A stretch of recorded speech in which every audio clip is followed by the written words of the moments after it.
From the Hill Country in Texas, broadcasting worldwide, this is OneRadioNetwork.com. Well, a very pleasant good morning to you fun seekers. Hi there, this is Patrick Timpone. Sorry, running just a bit late here. We had a little technical faux pas, but our faux is in two pods, so we're good to go. It is Adam 2.0, the third Wednesday of the month, and we're going to rock and roll for a little while, and then later on we will talk with a young lady who had a near-death, which is called a near-death experience, also an out-of-body experience, also what we call soul travel, and you see yourself as soul from above the body, and she did this. I believe it was an operation. We'll find out.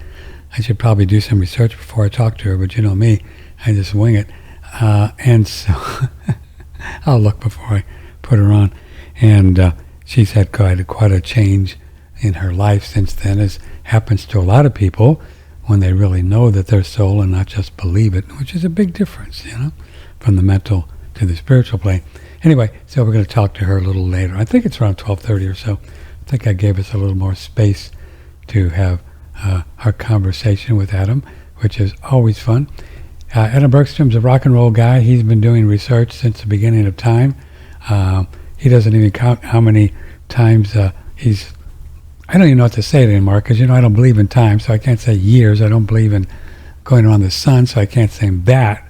I don't even know what to say anymore, so maybe he'll give us some options there. Stephanie, her name is Stephanie Arnold.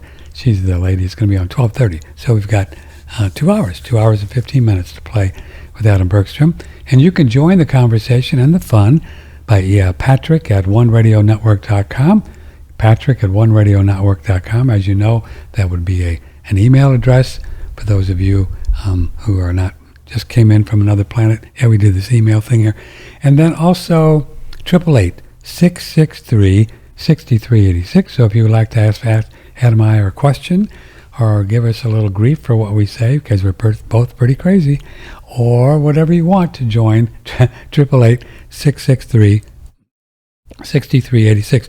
Adam 2.0 is just a bit different. It's just kind of like a genre of his first Monday of the month visit, but it's a little bit more on a little bit different because I get a little bit more involved in the conversation. So that's the 2.0. Not that I'm not involved anyway, but and what's fun about talking to Adam Bergstrom is that he and I are really good friends. We've known each other for a long time. He's been on this show forever, I think, since the very first show, which was the first show in March in 2008. Can you believe that? And then he was on my shows on KLBJ for a couple of times. And, you know, the last 2 or 3, 4 years, we've changed some of our opinions about just certain things, but we're such good friends and we're evolved enough to have fun with that, and we don't give each other a hard time for disagreeing with this or that, and we don't try to convince the other person about this or that, because that's stupid. So that's why I love you, Adam Bergstrom, and thanks for being on the show twice a month. Thanks for inviting me, Patrick. Yes, sir. Adam's main can I say that? Main website, I need water. SolarTiming.com. Attaboy, so you can pick up the slack here. So you can, when I stop talking, you can always talk. SolarTiming.com. Because you're more than a guest. You're like, on this show, you're more like a co-host kind of thing. You know what I mean? It's like you're more than a guest. I can walk away and take a pee, and you can just carry on, you know, which I've done before. You have done this a long time. What's KLBJ, I think 3 shows on there, too. Really, on KLBJ Austin? You were on 3 times and they didn't fire me? Yeah, it was either 2008 or 2007, somewhere back when I was on a ranch in Fayetteville, Texas. Is that right? Yeah, that was fun. What did we talk about there? I guess we probably kept it pretty cool. Solar timing, eating on time and all of that. Eating on time, solar nutrition. Nutrition. There you go. This is the jazzed up acupuncture clock that people see, you know, where the organs are all on time and our organs go to sleep just like we do at certain times, and they take shifts. So we stay operating all the time due to different crews. Due to different what? different crews. Like, in other words, when the lung is awake, the bladder is asleep. When the large intestine is awake, the kidneys are asleep, and it rotates around like that. Yeah, it's in a 24-hour cycle, right? Exactly. Oh, pretty fun. Otherwise, we wouldn't be moving. Yeah. If they all fall asleep, we're in big trouble. Deep doo-doo, as we say. Deep doo. Can you say doo-doo? Deep doo-doo. Can you say doo-doo on the air? I mean, we might get fired from Facebook.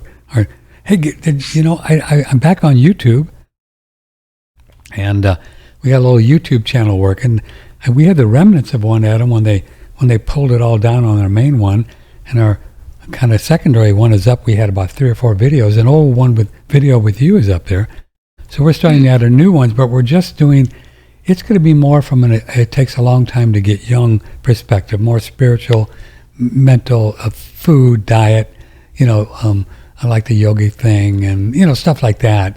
Maybe we'll do some flat earth stuff there, but we're not going to do any of the real, it's talking about, if we say it here, I can't put you up on YouTube, but the V word, that stuff.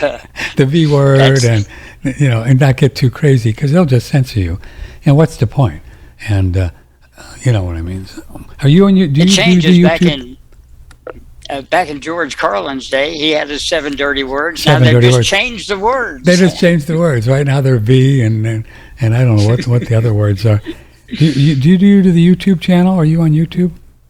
Once in a while. We still have some things posted up there, but we haven't done it for a while. We're thinking about doing some, though. I think it's worth it, only because it's the place to go. It may be bonkers and globalist crazy, but it really is where most people go to watch their videos. It's just a matter of fact, It is. Strangely I get enough. to watch my Russian movies there, though. I'm still watching hours and hours of Russian movies in my spare time. Yeah, like you have spare time. You're always writing. I saw in the Facebook post that you're working on a book on sugar. Huh? What's that about? Sugar. Yep, it's about sugar.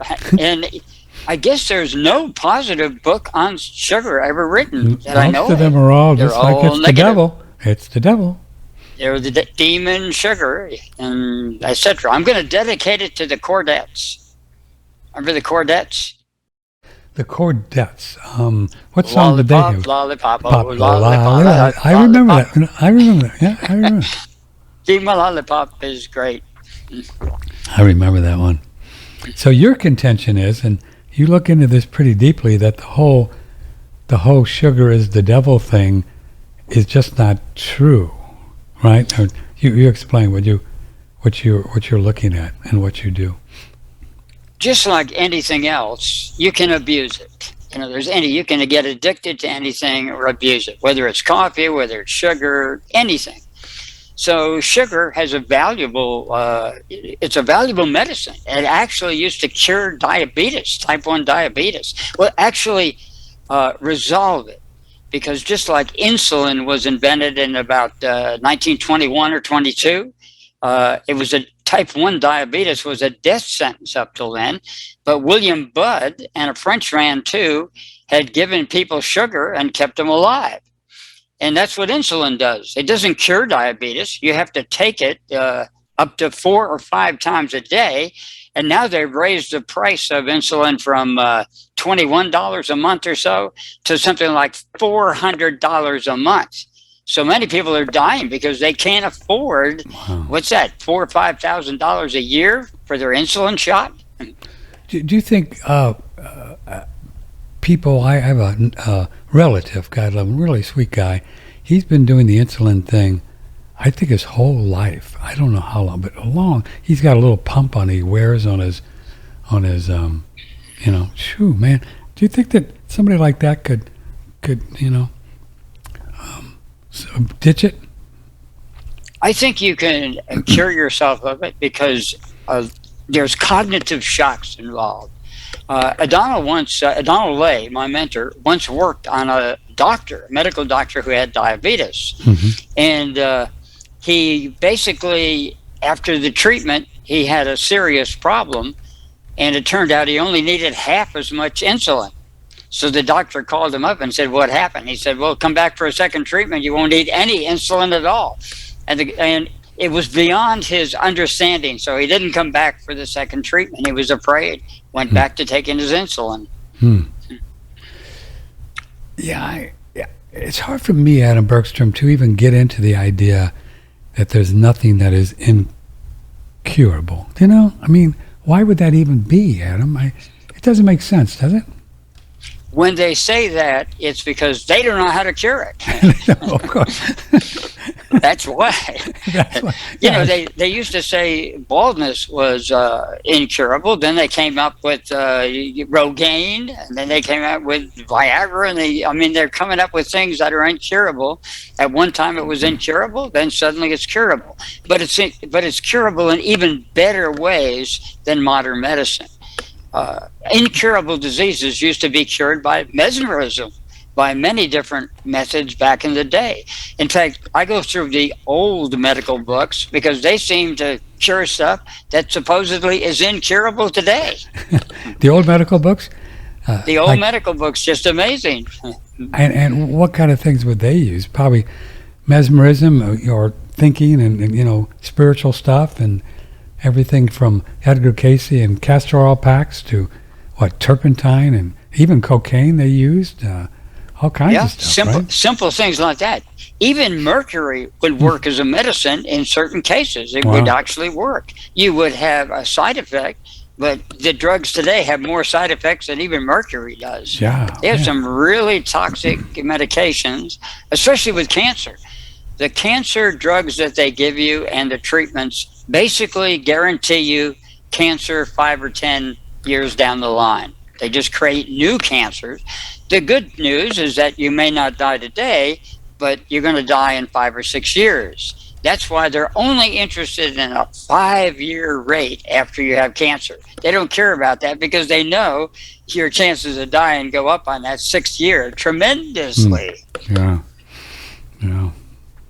Boy, it's just troubling. I get so many emails and you see stories in the news about famous people and all that, and they get this thing called cancer, Adam Bergstrom. And then it's all, we're fighting it, and we're going to do that chemo, and the chemo's, and we're throwing up, but we know that it's worth it. It's just, I don't know, it breaks my heart when I see that kind of stuff, because I just know deep down that that's just not the way to go. It's just not the way to go. Olivia Newton-John is a recent example of that. Yeah, she never got it. She never really understood that she probably could have just, we don't want to talk about somebody, but you know what I'm saying. I've known so many people, not so many, but a handful of ladies that had these lumps, things in their breast, and they really understood that it was about somebody, their husband or their dad or their mom, depending on what side, and they just kind of chilled out and relaxed and healed that relationship, and it went away. Went away. I've seen examples of that too. You've seen it, you've seen it, right. One of the most dramatic, the lump was about a former teacher that she had that reminded her of her first husband. And as soon as she cleared that, it went away. As soon as she cleared, and how did she clear it? Well, in fact, this is an interesting story because it was a former girlfriend of mine. You've heard me mention the light bulb. You have a lot of former girlfriends, just like I do, so you got to be careful when you're talking about. I do. This was the light bulb crusher, the one who could crush bulbs in her hand and not get cut. Oh. But anyway, she went to the doctor and had a lump in her left breast, and the doctor said, "We have to cut your breast off," is basically what he said. Yeah. And she said, "Let me think about it." And he said, "You don't have time to think about it. Your life is on the line." Your life is on the line. So she called me up, and I told her, "You should see a dono." So anyway, I basically lost my job by making a trip back to Houston from California with her. And I got back there to Adano, and right away, he asked, "What color do you think of?" The color escapes me now, but it turned out to be she was studying with a teacher for some reason in Long Beach at the time and reminded of her ex-husband. So anyway, Adana went and felt the breast and pinched it, and she got upset when he pinched it. Yeah, what are you So pinching my she boob left. for? Don't do that. So I asked Adano, does she have cancer or not? He said, the reason I pinched it is because I did reflexology, and you can't shrink a cancer. She doesn't have cancer. So anyway, long story short, the light bulb crusher went back to California, got a second opinion, and even her husband was for her cutting that breast off. Wow. Got a second opinion, and the doctor just did it in the surgery. Took it out in the surgery, right in the surgery, took the little lump out and said, go home. That was it. Oh, he took it out. But And Adam, isn't that even a little dangerous and more involvement than one really needs to be? I mean, I don't know. I don't have a breast or experience that. I do have breasts. You know, they used to use black salve, and they claimed that if you cut it out, it would spread. But if you burned it out with the black salve, it didn't work. And there were many cases of that. The most remarkable one was a woman had a bladder cancer that was growing, a uterine cancer that was growing out of her vagina. You could actually see it coming out of the vagina. They did the black salve treatment, and guess what? She not only was cured, she had 3 children afterwards with a womb that was completely cancerous. It was in a medical book. I didn't find this in a New Age book. And she put this black salve all over this thing they called cancer, Yeah, black salve.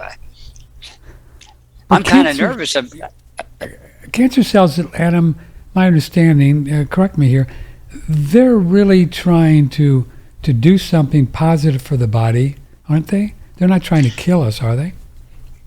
Some of them I think are, but Are they? actually I think they're well-meaning, but I think the pharmaceutical companies and the people who know, the further you get up, like the pyramid, Yeah. Like they say about the Masons and things like that. If you go down the pyramid, they just think they're a Mason, but upward there's higher people. Sure. And whether that's true in the Masons, I don't know, but in the government, it's definitely true. There are people in Big Pharma who know they are killing people. Sure. Simple as that. How could you not? Right. But so the But the cancer doctors I've met are doesn't well-meaning. doesn't know it's a problem. It's doing. Well, it's got to be trying to clean something up or cure something or help something, because else why would it be there? Because we just don't get something bad happen to us just because. It doesn't happen like that. No, I believe you have a problem to resolve on a cognitive level. The emotions work fine, but the thinking of how we use these emotions, like a masochist can get pleasure out of being tortured.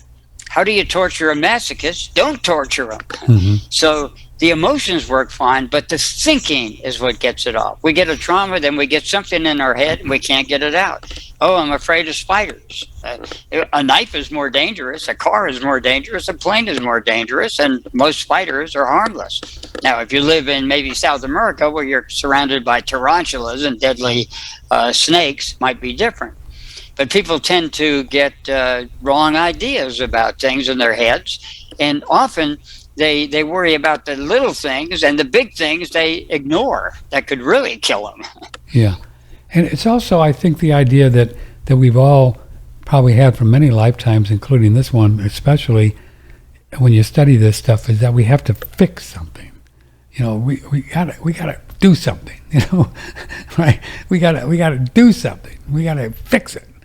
And it could be not the best course of action all the time. I believe 80% of problems, if you just ignore them, they go away. And I learned that from a doctor first, and I heard Robert Vistani yesterday on your show saying basically the same thing. Don't concentrate on the problem, concentrate on other things, and many things just resolve by themselves. Yeah, because it is a state of consciousness when you say to yourself, my thyroid is low, or I don't know, I've got a lump in my breast. That's just a state of consciousness. And when you go back into that state and wiggle around and try to fix it and make it gets stronger, I think. And like Robert said yesterday, and we've talked about, just focus change your state of consciousness to peace, love, and hippie beads, or whatever you want to do, or watch a movie or something, and then I think the body will deal with it. In most cases, I'm sure there are cases when it's interesting and beneficial to mix around with a little bit, right? With whatever. Small cases are interesting. For instance, I used to use chapstick a lot. I would have chapped lips all the time. Yeah. And one time I decided I'm just going to think it away. And I did it. Then I thought, let me think about my lips. And then I needed chapstick. I didn't use it, but I made my lips chapped by thinking about it, and I made them unchapped by thinking about it. So that was a big revelation. It was a very small thing, but there it was. Oh, by the way, talking about moles, this one, of course, has gotten half as big by having things on it. But whether it's the Progesti or my mind, I have a mold on my chest that's been there and black since high school. And for some reason, after how many years? 60 years?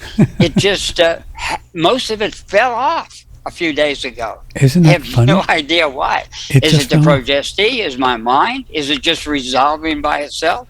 But there you go. Sure, I think there could be an argument to be made for, as you are so strong in your beliefs for what you're eating and how you do it is good, then it is good. Regardless if somebody doesn't think it's good and it works, and you're getting healthier and younger in your own sense, right? And your body's going to get rid of stuff it doesn't need. It makes sense to me. Makes sense to me. Yeah, our minds tend to grasp on what we're focused on, and because we have a culture, we have a culture that has bad stuff. That's what we focus on, and then we start to believe, the economy is bad, I can't make a living, this is that, and everything. Yeah. I can't do that. Oh, I can't do that. No, I can't do that. No, I can't do that. Oh. So, Adam Bergstrom, join us and join the conversation. That's why we have the phone line, which most often works these days. 888-663-6386. You can call, or Patrick at oneradionetwork.com. It is 17 August 2022. We are live here, so please join us. So what did you think about the Ray Peat show? I thought it was one of the more insightful ones we've had with Ray Peat. It was good. Very good. Wasn't it and good? we were kind of concerned about him too. Yeah. The last shows. We were, and so were some of the listeners.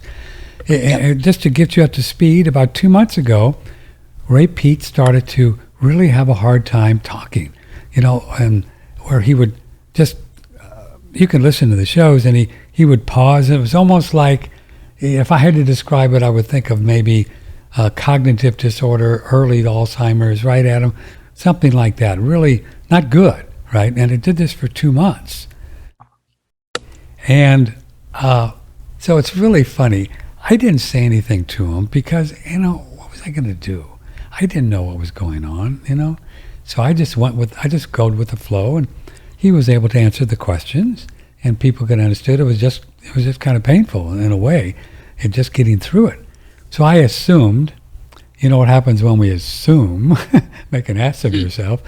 I assumed in my mind, I think maybe he just needs a little more fat for his head, for his brain, because the carnivore people have been talking about the brain, the fat fueling the brain. And then a few months back, Ray Peat had suggested he was going to start eating more carbs. Remember?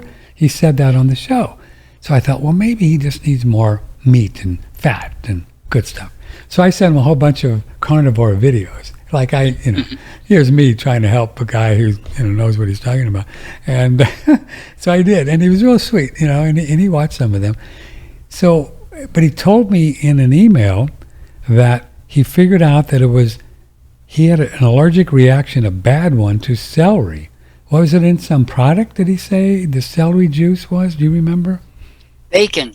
Bacon? It was celery-flavored bacon. Was there such a thing? Yeah, I've seen it.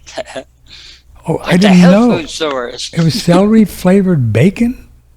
Yeah, and I was concerned. Remember when the big celery juice thing came out?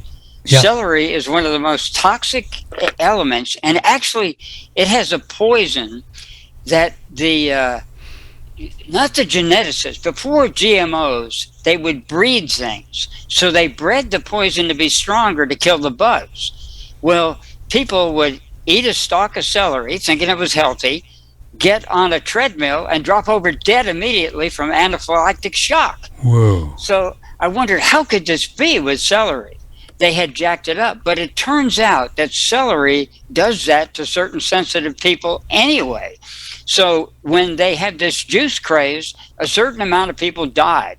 Now, the thing I learned from Ray Peat on your show was that sugar will stop the anaphylactic shock, which is very important for people who get bee stings, get anaphylactic shock from eating certain seafood, from cashews, peanuts, things like that. It could save a lot of lives if you don't have access to epinephrine. But with anaphylactic shock, you have to get it quickly or you're passed out and dead. It's that quick. So you've known for a long time that celery, we've been talking about all these different chemicals and stuff and, oxalates and stuff in vegetables, that celery has a whole lot of them, and they actually jacked it up with genetically or hybridizing them? Since the early 1980s is when I first found out about Whoa. it. During the senior Bush administration, they jacked up celery and potatoes, which have solanine in it. They both have poisons. They jacked them up. But then they said they were going to release 37 more the next year. Came out of George Bush Sr.'s mouth that they were going to do this. A lot of people don't realize you don't need GMOs to make something toxic. If I want to cross a tomato with a real deadly nightshade, you can do it. So it doesn't take GMOs, so you have to be very careful. Even we have pluots and all these combination of apricots and plums. They're probably harmless, but they're made naturally. Burbank was doing it way back 150 years ago or so. Yeah. But a lot of combinations can be dangerous, and when they breed them for our health, that's great. But when they breed them for pesticides to kill bugs, we're in trouble. Not good. Lynn, who does writes our notes, she does a great job. She says, I don't think the bacon was celery flavored. Rather, celery powder was used to cure bacon in lieu of nitrates and nitrites. Exactly. Oh, that's interesting. I didn't know. And the humor is the nitrates... They're not bad for you, are they? They're not... the nitrates they use for the bacon are actually less than you will get out of a non-organic beet. When you put nitrate fertilizer on vegetables, it makes them as much as 200 times more nitrates in a non-organic beet or a spinach than there is in a meat, in sandwich meat. So this would be the commercial grown beets and stuff. They're full of these. Are these nitrites not good for us? Oh, they're very dangerous. Are they? They give a lot of heart attacks and things like that. Like the super beets. What is a super beet? A non-organic beet. Anybody can get it, buy it at Safeway. But an organic beet, it's very important to eat certain foods like spinach, kale, beets, because they love nitrates and they just suck it in. So when they use a nitrate fertilizer, it does that. Now, ammonia doesn't. If you use fertilizer from chicken manure or bat guano or something, you're not going to have the problem. But the artificial ones, or the synthetic ones, and the ones chemical that they get out of chili and things like that, those really pose a danger. Most people will do fine. They'll eat the the non-organic beet, and say they're fine. But a certain statistical amount of them who have sensitivities will drop dead. Well, I hate it when that happens too. When you're not ready to go, you don't have your affairs in order. And now, of course, I believe you have to have a cognitive problem to be attracted to those kind of foods. It kind of works out. I think the universe is really smart and it knows what it's doing. And we should pay attention to it. I agree. I love that, because I think that's the way it works, Adam B., is that we have a cognitive or a spiritual cattywampus going on, right? Cattywampus is a good word, that things have to get back in balance, because we're believing or imagining something that is not in line with truth or spirit, peace, love, and hippie beads. So spirit will encourage us to do something to bring up the issue so we can cure it. So we might then be attracted to some dumb beat so we can figure out, you know what I'm saying? I think that's how it works. Yeah, a lot of people say it's the mind. Some say it's the food. I think it's the mind that attracts you to the food that's going to give you the problem. Yeah. Even if it's a so-called health food, it often will be a food that's not appropriate for that person. Did you hear Ray Peat talking about back in the days when when a hand got orange from drinking all this carrot juice? That was funny. I remember those days. Did you ever go through that? Oh yeah, lots of carrot juice. Yeah. I think I think carrot juice actually sometimes has cured cancer, and I think here's the problem with certain people can't process it. Again, it comes down to we have differences within us. Yeah. I tried to get orange. I drank quarts and quarts and quarts of. I couldn't get Crazy orange. guy. You try everything, man. I just want to be orange and see. I didn't realize that was a good thing. When you turn orange, you have a sensitivity to it because you can't process it. Oh, is that what it is? You have a sensitivity to it. And then Ray Peat is completely right. So you can get in trouble with beta carotene. You do need retinol. Now, if a person doesn't want to eat meat, because that's one way to get your retinol, is they can get baby vegetables because vitamin A creates retinol, creates beta carotene, not the other way around. Back in 1948, I believe, 2 women at some university had an electron microscope and proved it. And today we're taught that beta carotene is the precursor to retinol, and that's not true.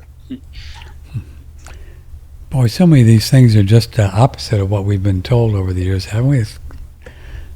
This has been the last decade was the decade of me having my mind blown about how so many things. Ray Peat was one of the instigators, but it just happens to be that 50% of what they say, even the editor of the New England Journal of Medicine, and what is the other one? The Lancet. Journal of American Medical or Lancet is a big one. Yeah. Yeah. The Lancet guy says 50% of medical research is incorrect. Whoa. That's a big percentage and a big admission from the Lancet, which is about as conservative as you can get. It's like the AMA journal. And 97% of the studies are inaccurate because they're funded by the people who want certain results, and the other 3% you're censored. I think we both put that on Facebook. Yep. That is true. It really is true, isn't it? I mean, come on. You know it's true. You just know it. I've seen it, because if they get the wrong results, they're defunded, just like that. That's right. No money. Yeah. That's right. All these people, God love them, these climate changers and Green New Dealers, and boy, well, the science, it's there, boy. I mean, it's there. And they have, thousands of studies that they've paid for to prove that the Earth is warming unnecessarily because of human behavior. They've got these studies. By the way, they don't want us to drive to the store in our gasoline car, but the jet planes, Oprah is now number 9 in the on the world list of global polluters. 78 flights and tons of carbon dioxide, much more than I could if I kept on riding back and forth to Texas for a year. It's hilarious. So they go to, like when Pelosi went to Taiwan. Did you see all the vehicles they brought in the plane when they lit up the back taillight of the plane to say, we're coming to China, we're coming to liberate Taiwan?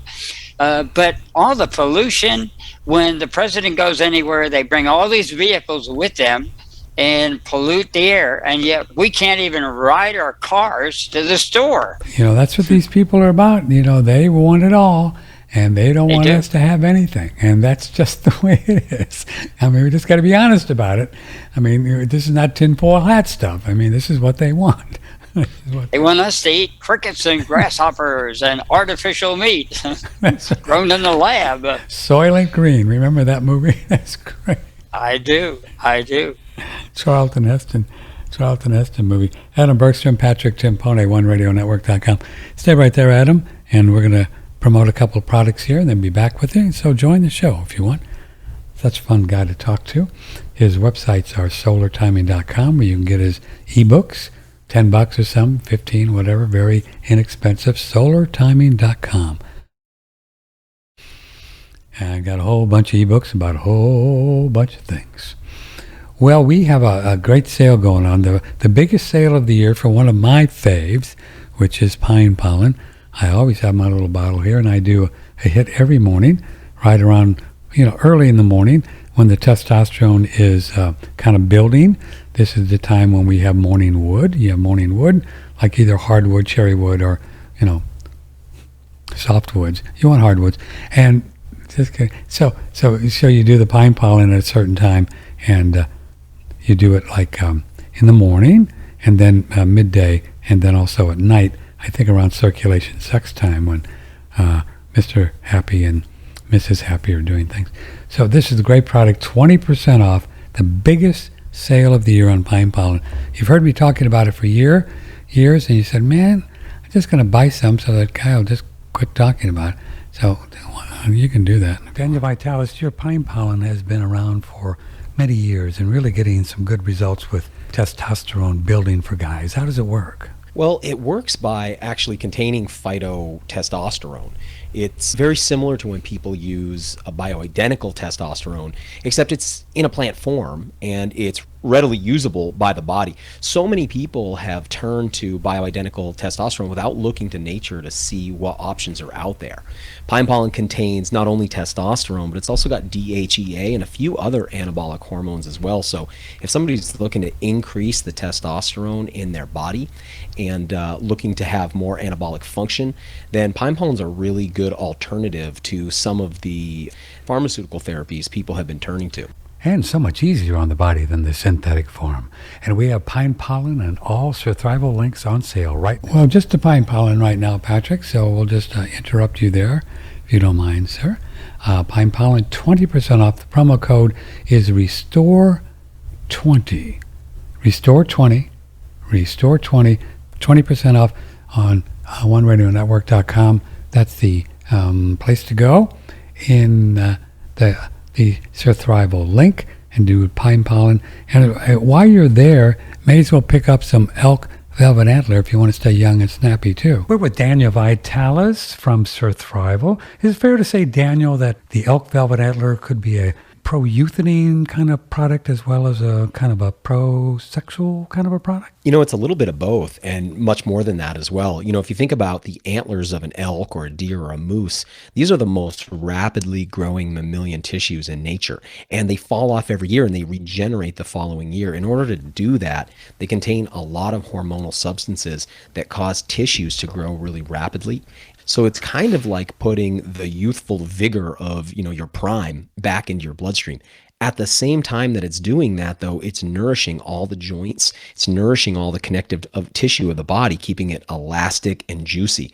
So it's kind of like if you could combine a nature-based steroid with an ultra-concentrated collagen-rich bone broth. And if you put those two things together, that'd give you something like what Elk Antler does, especially in this alcohol extract, which allows you to really absorb all those hormonal substances and all those growth factors that really keep tissues youthful and elastic. This great youthful and elastic, isn't that great? I remember an Ayurvedic doctor that I used to read his stuff, and I went to a few of the workshops. He would talk about that we want to stay juicy.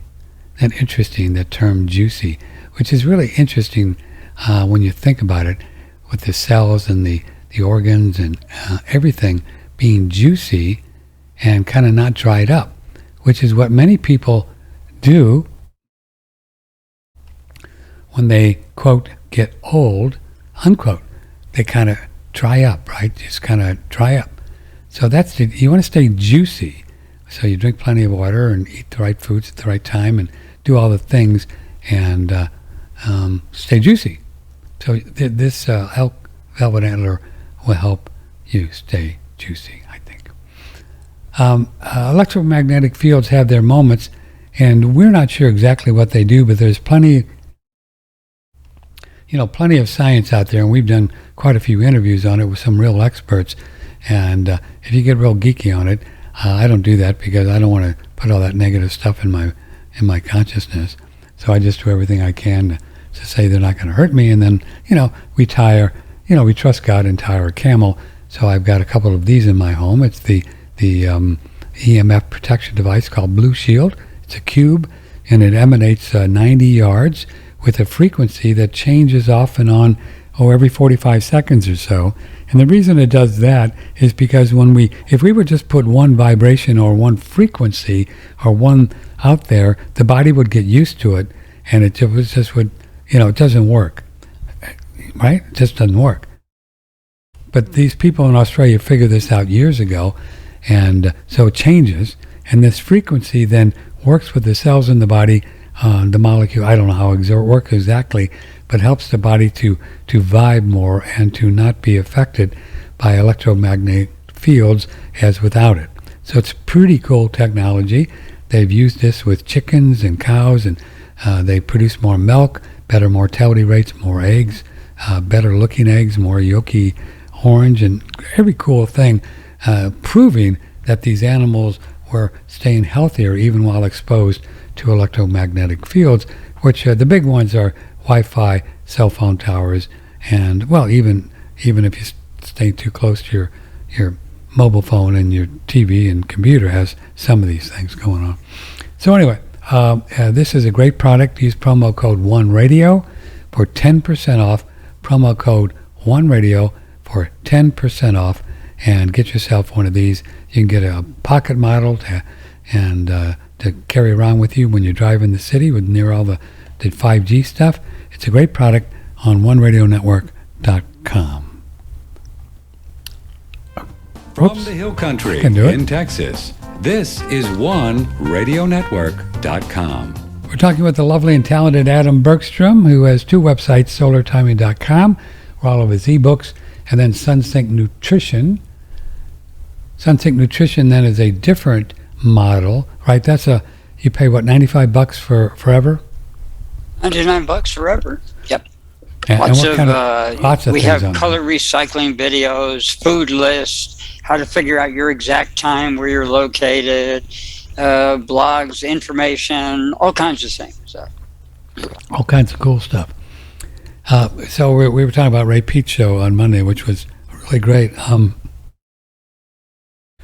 Did you hear? I read an email from somebody. Did you see that? The email was a pretty snarky one. It was commenting on one of the Carnivore shows we did, and the guy was saying, "Patrick, you're so stupid. Don't you listen to anything that Ray Peat says?" Commenting that I'm eating lots of meat and and eggs. And he said, maybe when you have him on Monday, you actually listen to him for a change. That kind of. So I read that to Ray Peat, and he just laughed. He just laughed, of course, because we're all different. And you know how that works. But anyway, he's ate his share of meat too. I mean, he one does. time he was eating liver once a week. Just by liver. He does. And by the way, he's right about beef being safer because cows have the ability to take omega-3 fatty acids and actually biohydrogenate them. See, all hydrogenated foods are not bad like they tell you, because nature has been doing it in milk for years. I read about that 30-40 years ago, and there's proof that cows actually can take omega-3s, omega-6s, even omega-9s and make it into stearic acid. Otherwise, how can they eat all that grass, which is full of omega-3s, and still feed their calves? They have the ability to do it. So they make it into stearic acid, but stearic acid, is that a beneficial substance, or it's just a yes, no, maybe? It's one of the beneficial ones. Palmic acid is not so good. It's very low in coconut oil, but it's big in palm oil. So that's why I would minimize palm oil. I never avoid something completely because you want to keep your immune system tuned in so that you can protect yourself against it. Otherwise, you're going to end up the boy in the bubble. So every once in a while, we need a little junk food or a little so-and-so. I eat very, very clean, but still, every once in a while, I'm not afraid to take a little of some kind of seemingly toxic food. Sure. A couple of weeks ago, I had some Haagen-Dazs ice cream at the H-E-B, which is just 3 ingredients: milk, cream, and sugar. That's it. That is wonderful. I think it's probably one of the cleanest ice creams in the world. Well, vanilla too. Yeah, vanilla's no problem at all. Well, either it's cream or sugar or milk. I mean, it's not it's pasteurized and it's not organic or grass-fed, but still, come on. If you can do a little treatsy, I mean, what's not to like about that? You know, it's not going to kill you. Yeah, not going to lower your lifespan by any stretch. You know. By the way, on celery, just to prove that I don't make this stuff up. Right. Do you know that celery? You could go in. Some people can go into a supermarket, touch the celery, and go out and break out in red spots. No kidding. And to prove it, it's all over. It's all over the internet how toxic it can be. Let me read you this. This is Dr. Google. Celery isn't likely to have any toxic effects as long as you take common sense precautions, such as washing your hands or any area of skin that touch the juice from celery, especially the green leafy leaves. Farmers and grocers are at particularly high risk for photosensitivity reactions from the psoralins in celery. Psoralins? Psoralins are the name of it. The same things when they have it in certain foods that cows eat, and they break out in photosensitive reaction. St. John's wort, people will take that, go out in the sun, and break out in spots. One time my mother was put on a blood pressure medication, and I told her go out in the sun. Now it was 4 o'clock, so it was really gentle sun. She broke out in bright red spots. And we went to the doctor. Oh, I forgot to tell you about that. Yeah. So do we think that celery, just in its own form, maybe heritage like it was years ago, was also toxic because of the chemicals, or did it just get toxic at them when they start messing with it, genetically hybridizing it and such? A lot of those foods were more toxic at one point, and we have actually bred them in ways to be more friendly to us. So I'm not against plant breeding if it's done for our health. I'm against it when they want to kill insects with it and do other things or make it last. The main reason they use either GMOs or regular breeding is to make it have a long shelf life, to last forever. One time, perfect example, I went to the store and bought cherries. I forgot about them. They were in the refrigerator for 3 months. They were perfect. They were perfect. I threw them away. Then I went to, there's a health food store, Country something in Texas there. I went there and got my cherries. They started breaking down in 3 or 4 days. I saved some deliberately to see how long they would last. Cherries do not last that long. Oh. If they last a week or 2 or 3 or 3 months, you have a problem. I wouldn't eat foods like that. Yeah. So,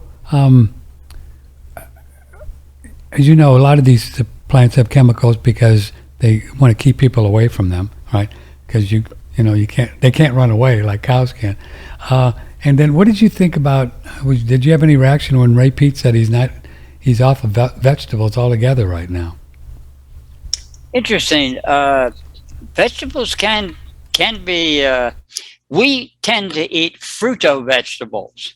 Basically, they're botanical fruits. Yes. Tomatoes are Squash, one of our tomatoes. favorites. Peppers and cucumbers, things like that. In fact, we eat most of those.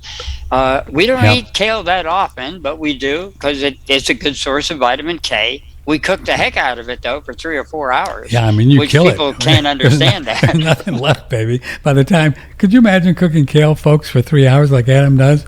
I don't even know if it would exist. But that's interesting because remember Dr. Jubb, the crazy and Dr. Jubb? He was a microscopist and a blood formation specialist. And he always argued, from the day I met him, that we were frugivores, right? That's what he argued, remember? And we used to talk about that. And anything with the seeds, like you say, squash, tomatoes, peppers, what else has seeds? okra. What else have seeds? Cucumbers. Cucumbers. When I do better with those vegetables than I've ever done with all the other ones ever. Yep. Wow. Yeah, I only used lettuce back in the day for something on my hamburger or my veggie burger when I was a vegetarian. I never really. If I had a salad, I had to put blue cheese dressing on it, or a bunch of chunks of cheese and olives and oils and whatever to jazz it up, because I just never. Now, some people can't. I have a Canadian friend. She can eat a head of lettuce by itself. Just amazing.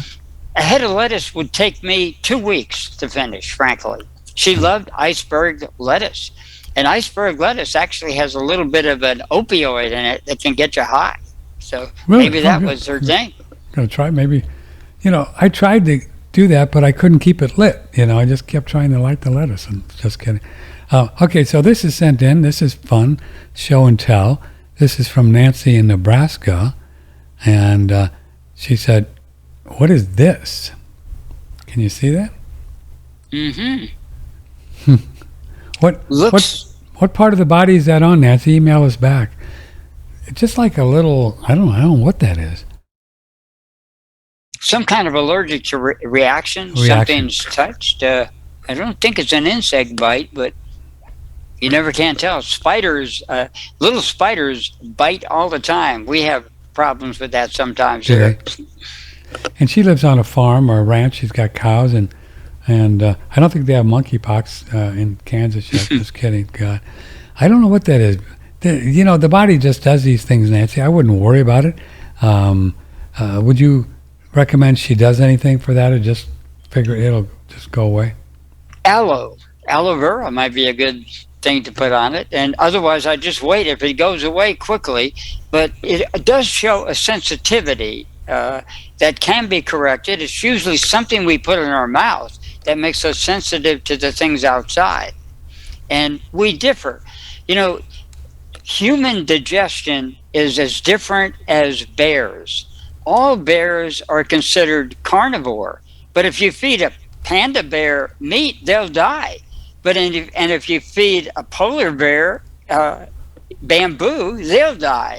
So we have a tremendous difference in our digestions. And know yourself. Don't listen to what the experts, the doctors tell you. Right. What does your body do? If you have reactions like this, you have to figure out what you're eating, what you're thinking, and fix it. You bet, baby. You're the man.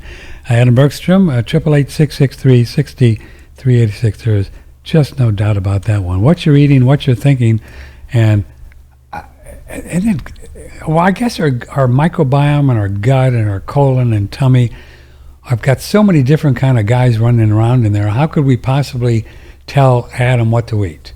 Do you know all the bugs and all the stuff that he's thinking and I'm thinking? How could we possibly do that? It's interesting. When a person goes from meat to vegetables or vegetables to meat, their gut changes within 3 days dramatically. They used to think it took months, even years, but it's very, very quick. So you can get quick results out of what you're doing.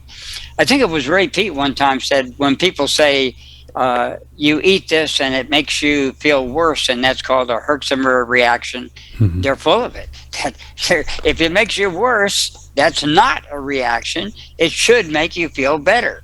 It's an excuse for people who are taking something that one time I had I met a person who was kind of like a guru, and someone said, "Well, I'm having a cleansing reaction," and her disciple said, "You have a lot of cleansing reactions."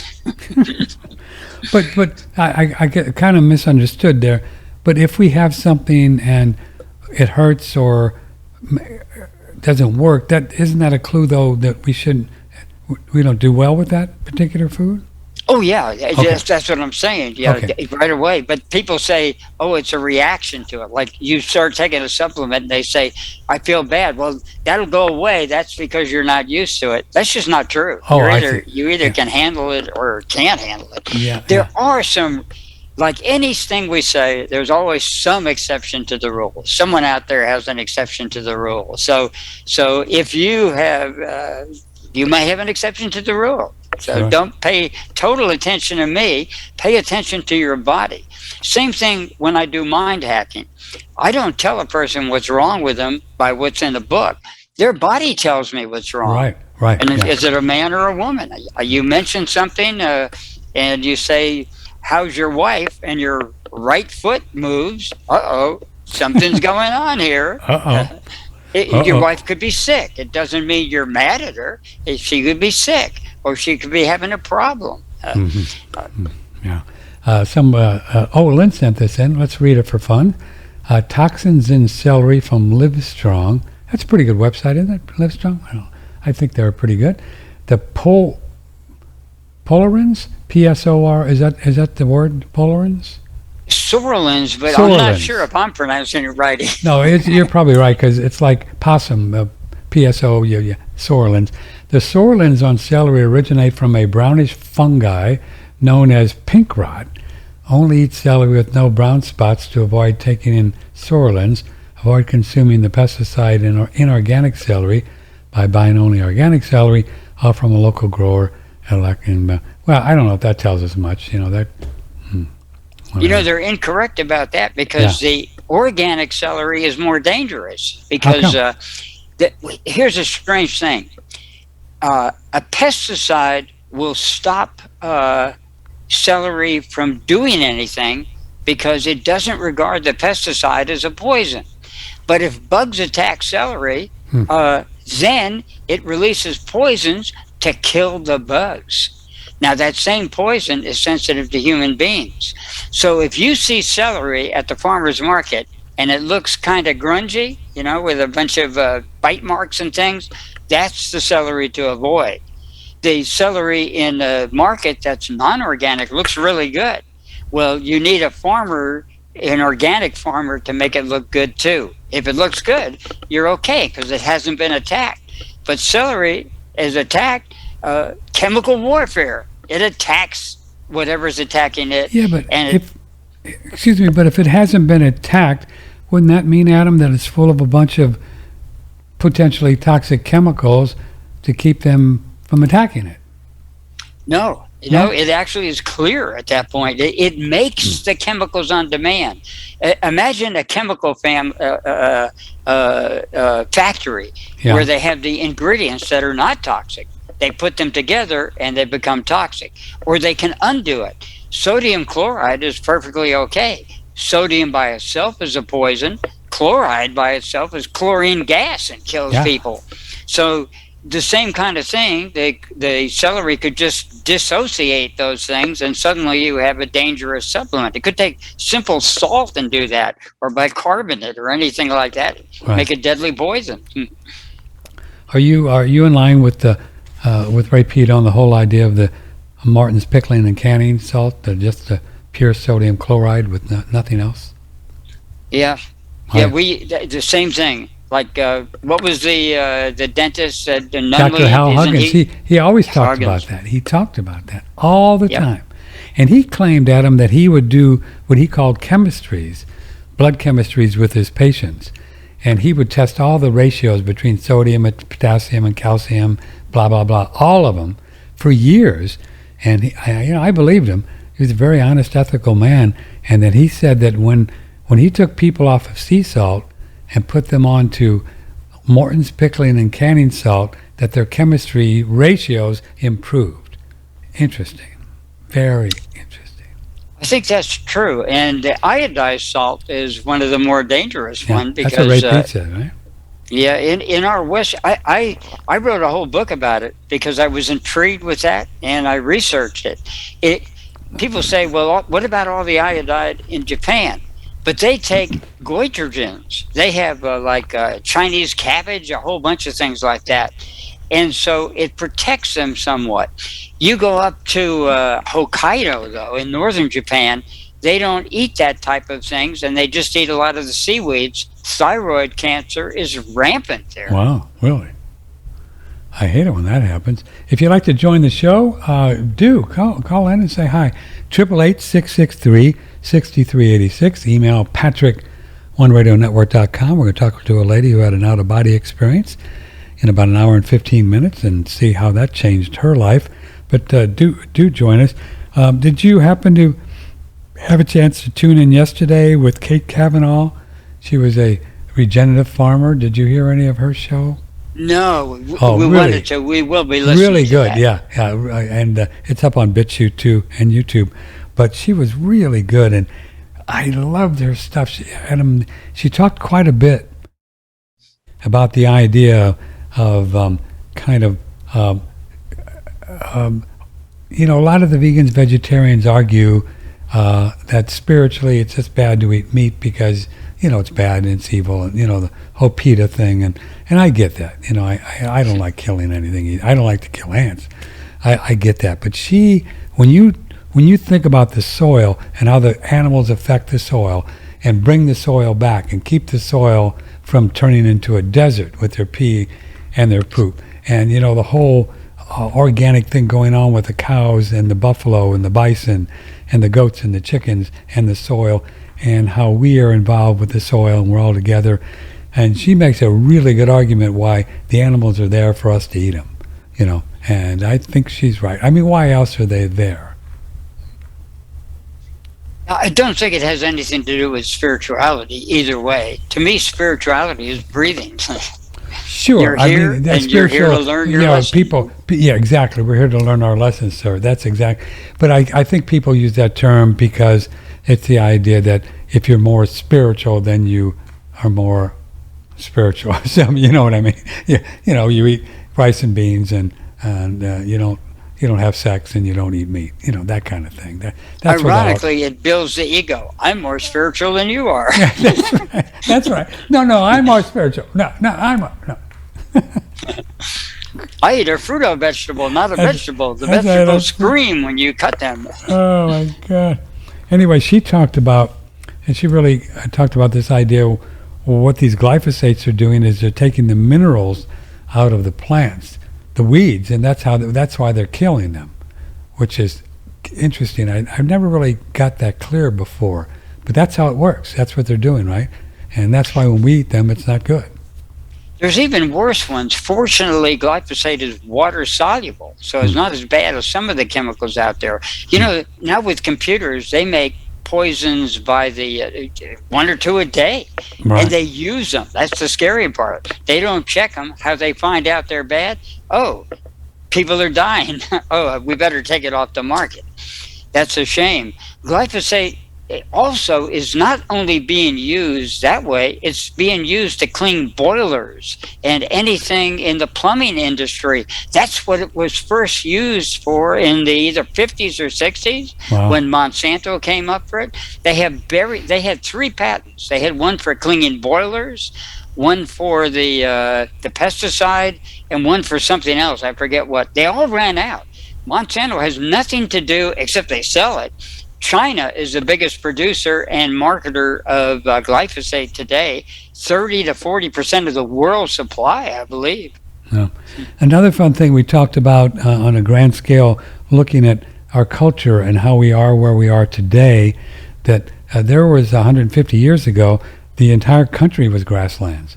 It was, and it was filled with buffalo and deer and cows, and they kept the grasses there. Right? It used to be like that where I sit today. Grassland, beautiful, lush, and it actually affected the weather because of the carbon dioxide and all that stuff. And we paved paradise and put up a parking lot, and and killed all the cows and the buffalo, and the army killed all the buffalo. Right? They'd run them off the cliff to try to get rid of the Indians. Terrible what they did. And now where I live, it's pretty much a desert.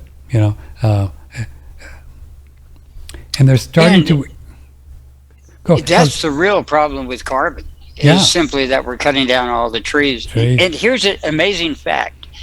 If we planted sunflowers, just plain sunflowers, every place that there's a parking lot now in the world, we would get rid of too much carbon. We would die from the carbon that was sucked out of the atmosphere. because we need Just the carbon. sunflowers. So Wow. there's so many easy cures for this. They want to make it complicated. They want to tax corporations. Sure, They want to tax us. They want us in electric cars. The solutions are easy, but they don't want to do the simple they don't want to do solutions. There are people, Alan Savory in Africa and other places, that they're putting these heavy hoofed animals into deserts that can't grow anything, and they just break up the soil and they pee and they poop, and things start coming up.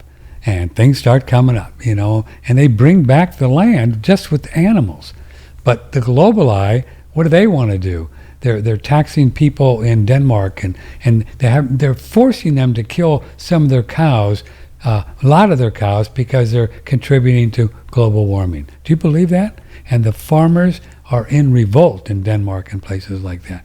They're going in and forcing people to kill their animals because they're contributing to climate change. It's mind-boggling. Uh-oh. Yeah, that's right. You cut off for a minute. It's mind-boggling what's going on. It is. In California, they basically punish the farmers. Like, the people with swimming pools have priority over the water. If a farmer can't get the water, too bad, and they eat the food. But same thing in Arizona. The cities get priority, so these farming communities out in the desert, they can't grow food anymore. Now, obviously, that's going to make a food shortage, which I think is part of the plan. I think it is too, isn't it, Adam? I mean, you could see, look what happened with the containers, all that thing, the whole China thing, and I think COVID was about that too, right? So you couldn't ship the things and unload them. And then what did Mussolini? He passed some kind of law out in your state. And you should win an award for being able to live out there, by the way. I should send you some kind of statue.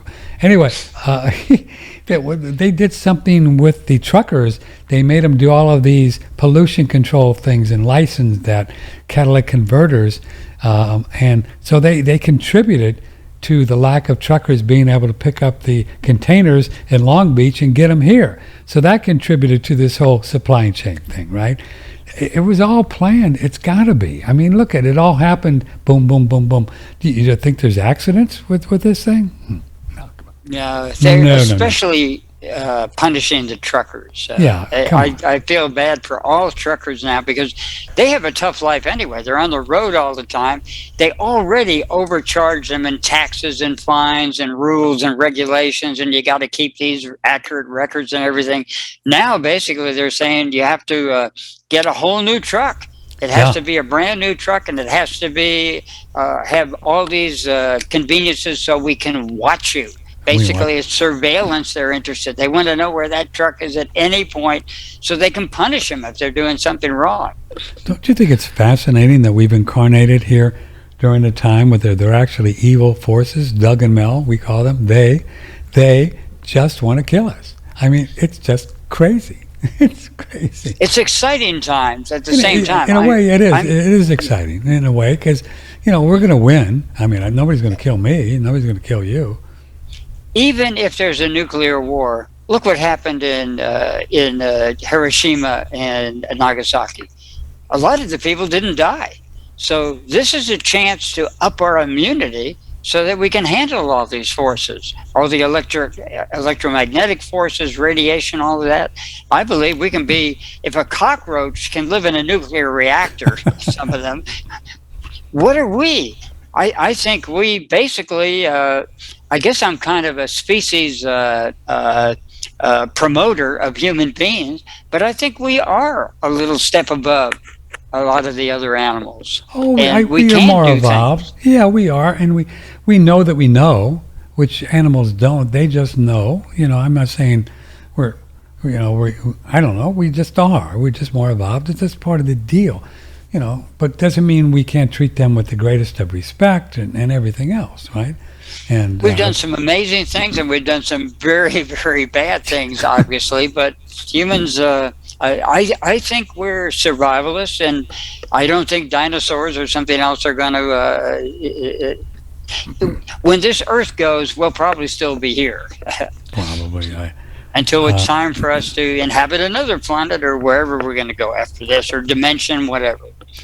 I think, I don't know, the more I think about it with all this meat thing I'm eating, that I really honor these animals, I really respect them, and I really am thankful that they're giving up their life so I can get stronger. And I think it's a good thing for them. They're doing their job. They're souls. They evolve. We don't kill them.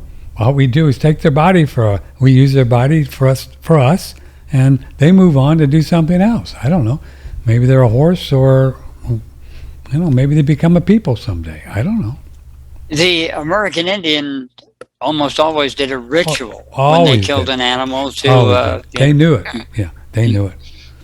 Oh, Even Donald Lay, when he would kill a cockroach, he would kill it and say, "Be a honeybee." Oh, is that what he said? Be a honeybee? That's great. Yep. That's correct. Be a honeybee. Be somebody. He was a joker, though. One of the funniest things is someone asked him, should we kill roaches? Because people, even I went through that thing. I hated to kill animals. Right. So someone asked him, should we kill roaches? He said, it's absolutely immoral to kill a roach. Then he looked across the room like he saw something, walked dramatically across the entire room, swatted a roach, said, be a honeybee, and went back and sat down like nothing had happened. Be a honeybee. I love that. Yeah, Ray Peat talked about that he's actually communicated with ants and kind of told them just to leave. And I tried it a few weeks ago. I had these ants that came in from, I think it was under the house. I have a pier and beam thing, and they came in somewhere through the wood floors. I couldn't figure out where they were, So they came in, and man, they streamed in the kitchen like in the cartoons where they stream the long stream. And they would bite your feet while you're walking around. And if you would put something on a counter, they would climb up there and want to eat it. So I said, come on, guys, just don't do this, because you're really invading my space. I mean, I love you and everything, but I'm going to nuke you if you don't leave. And they didn't leave. They just didn't. And I waited a week, and they didn't leave. And I put up with them. So finally, I put out some stuff from the Home Depot and nuked them. But it took a great while, long time, probably about a week and a half or 2 weeks before they finally croaked themselves. And I guess they feed the queen bee this stuff, and she goes. And I didn't like it, but what were you going to do? You can't have these things biting your feet when you're in your house. And they hurt because these are fire ants in Texas. Fire ants do bite, yes. Boy, they bite, man. I didn't I like let it. insects out, but when too many of them come, What are I you do gonna the do? same thing. I give them a warning and I say, okay, this is too much now, So That's right. That's right. We have these scorpions. You ever seen these scorpions in Texas? Boy, if you ever get stung by one of those puppies, man, you'll know it. They got a tail on it, a scorpion, like a Scorpio, and every now and then you see them in the bathtub in the summer. I think they somehow get in there looking for water. I don't know how they get in there. But I take some toilet paper, cover them up and throw them out. I don't kill them because I don't want bad scorpion karma. I do that with spiders. I don't kill them. I was stung by a scorpion 4 times. They hurt too, One don't scorpion. they? They hurt. The amazing thing, I woke up in the morning and I put my jeans on, totally unsuspecting. It was in there. I wore those jeans for an hour. Wow. And a friend of mine drove me. We were driving around doing errands, and I got out of his truck to go into a store. And suddenly I felt this huge pain. And I thought, my God, I'm having some kind of neurological thing. It really, really hurts. Ouch. Ouch. And I didn't think anything about it. Then I go in the store, and again, I get stung. And now I realize something's in my Levi's. So I slapped it. It stung me again. I slapped it again. It stung me again. Oh. And then it dropped to the floor, and I stepped on it. It was a big scorpion. Was it a big one? Rode in my Levi's for over an hour. I hate it when that happens, man. Did it sting you like in the Family Jewels and that Mr. Happy, or did you miss that? I have a photo of it on Facebook. I'm going to repost it.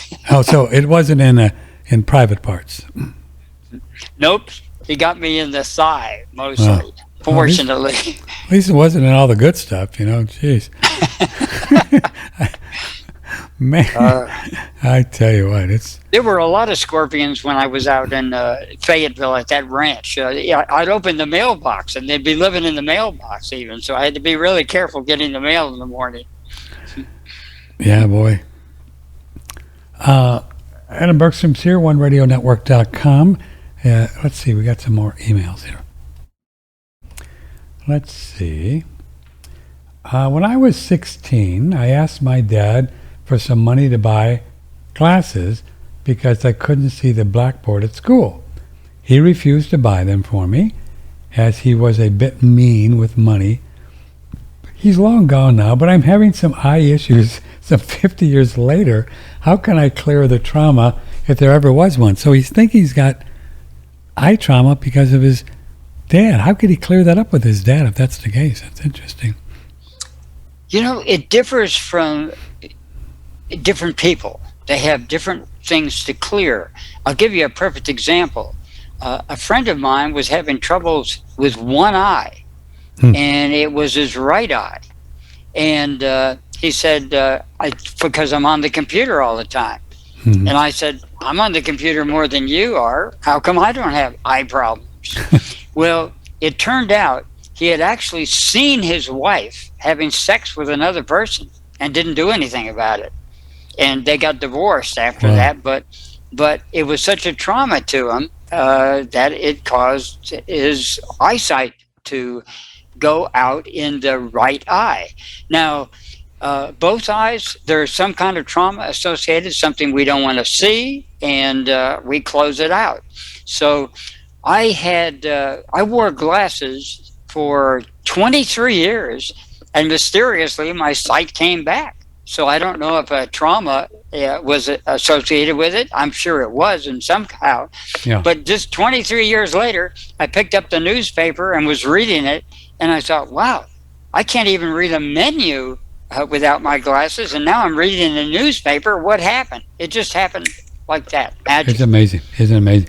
Yeah, I want to go back and visit, see if we can give Nancy a little bit more information, because I didn't read what she said. So let's put her little picture up there. Do show and tell. She says, I put turpentine on them, and then the next day, one was a big blister bubble. Oh, so maybe the turpentine made it angry. Itched at first, and then they were leathery, but now I have Band-Aids on them. My right arm is a bunch of little teeny weeny blisters that itched. I put calamine, turpentine, Benadryl spray on and all that. And they're itching. She says, but they don't itch anymore. Do you think they're blisters, scabies? I rubbed against a certain plant, maybe. Any ideas on what to do? So we've kind of... I can do it. Yeah. Try sugar. Try sugar. Oh, try sugar. Sugar works for bed sores and a lot of irritations. Does it? Huh. Or honey. Honey will stick to it, but you can make just wet the sugar and just rub it on it. Sugar itself doesn't come in dried crystals when it's in the stalk. When you get like sugar cane, they have to remove about 80% of the water from the plant and then let the sugar crystallize, so you can just wet it and just apply it, and maybe put a Band-Aid over it too. See what happens, because sugar has been used for that. Aloe is another thing that works. Aloe actually has a sugar in it, and it also has uric acid in it, which is excellent for irritations. Yeah. And that's another option is kind of the just leave it alone option, and it might just go away pretty quickly. Possible. A lot of times when we apply turpentine and various things to it, it causes more of a problem because it fights back. Also, which side of the body, what's going on, who's the matter? Yeah, who? So it's a female. So is there a woman in your life, friend or mom or past or present mom? A girl? Usually there's something, anniversaries are particularly interesting. A Vibrant gal, she escaped from Hungary. She broke her ankle on an anniversary of that. And something else happened to her on the anniversary of her dad's cosmic vacation. Yeah. This happens commonly. I even know someone that had a bloody stool 3 times a year, and it turned out to be a trauma over that happened. And many times we don't even remember the date, but our subconscious and unconscious and superconscious, they know all of that. We really know everything, but we've hypnotized ourselves into believing we don't know everything. I know. But we do. I know we do, Adam, and I know you'll appreciate this. And I just have so much fun with it because you're a writer and I'm writing screenplays, as you know, and what I do is I take the position that I really live that there's only now, right? There's just now. We know that. It's not a mental concept, I know it, I live it. And so if it's only now, then that would mean the screenplay is already finished. It has to be, right? Because there's no future for it to be done later. It has to be done now. So I keep working on sinking into the nowness when I'm at my computer writing and just relaxing and sing Hugh and talk to masters and say, help me out here. And when I want to move forward to something that I'm not clear about, what's the next scene or something, I will just ask, well, what can my guy do from here? What would be interesting? What would he say? Or what could he do to even challenge him a bit more? And if you sink into that and just relax and don't go anywhere and don't think, get out of the mental realm, something comes in. Now, I'm not saying that's going to be the final that comes in. There might be a later update, but that information is there. So for me, writing creativity is really bringing it down bringing it down from some other reality because it's already finished. I mean, isn't there a saying, there's nothing new on earth? What's under that the saying? sun. Under the sun. There's nothing new under the sun. I think that's where that comes from.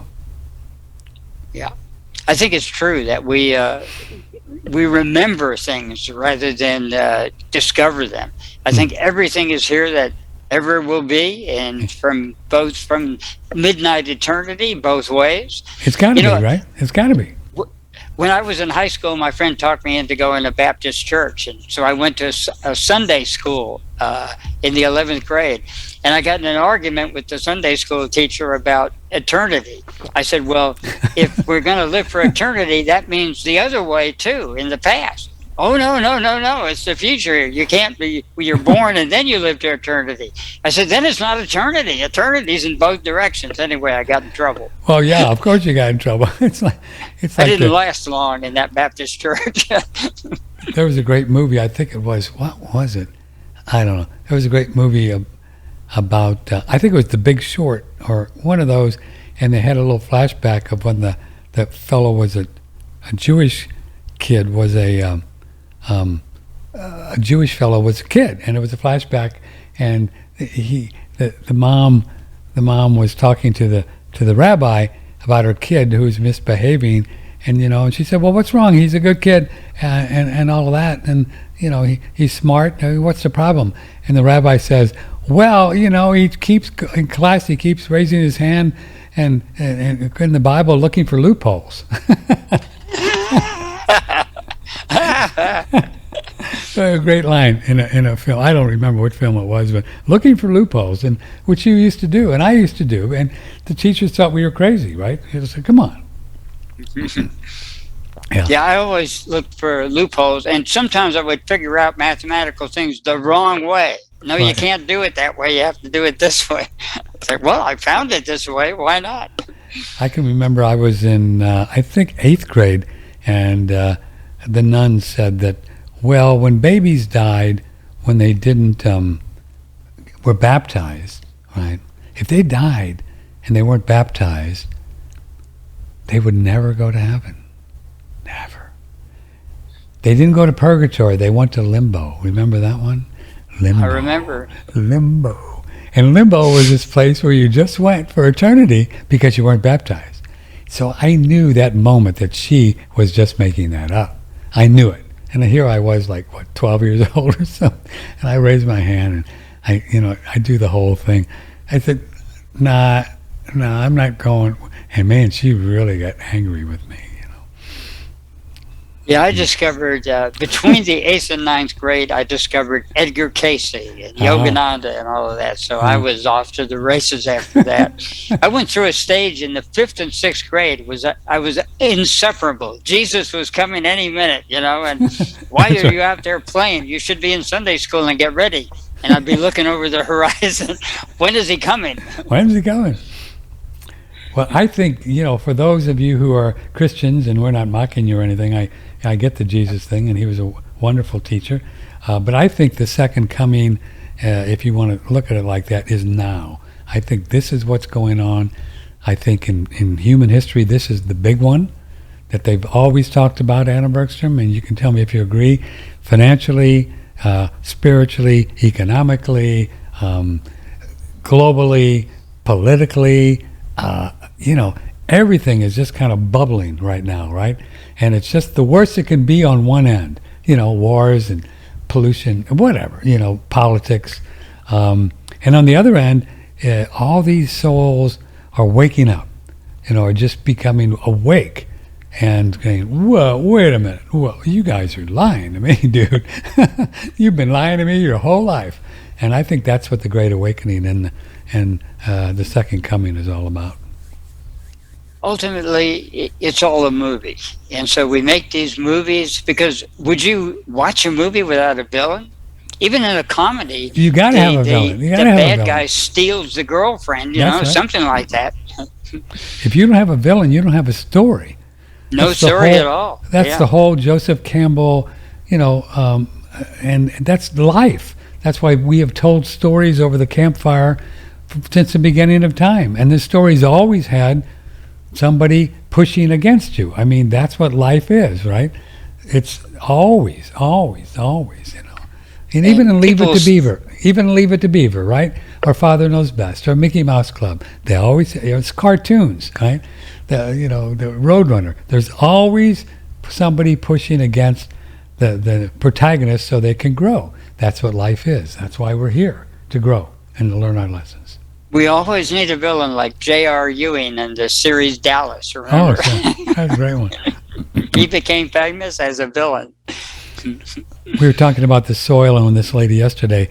I don't know if you've seen, but it's really, actually a pretty good show. Kevin Costner, Yellowstone. Have you seen that one? I haven't seen it. I've been watching too many Russian movies. Really good.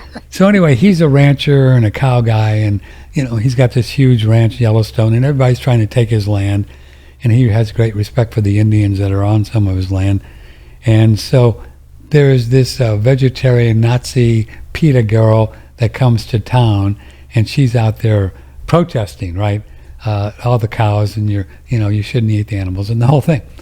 And so she gets arrested and thrown in jail, and he knows that his daughter kind of put her up to it, so he wants to help her, right? So he talks to the judge and kind of gets her out of jail for a bit. But before they went to jail, he has a relationship with her too. He wants to bring her out to the cows, to the ranch, and show her what goes on here, that this is nature, this is life, this is the soil. You guys, just don't really get it.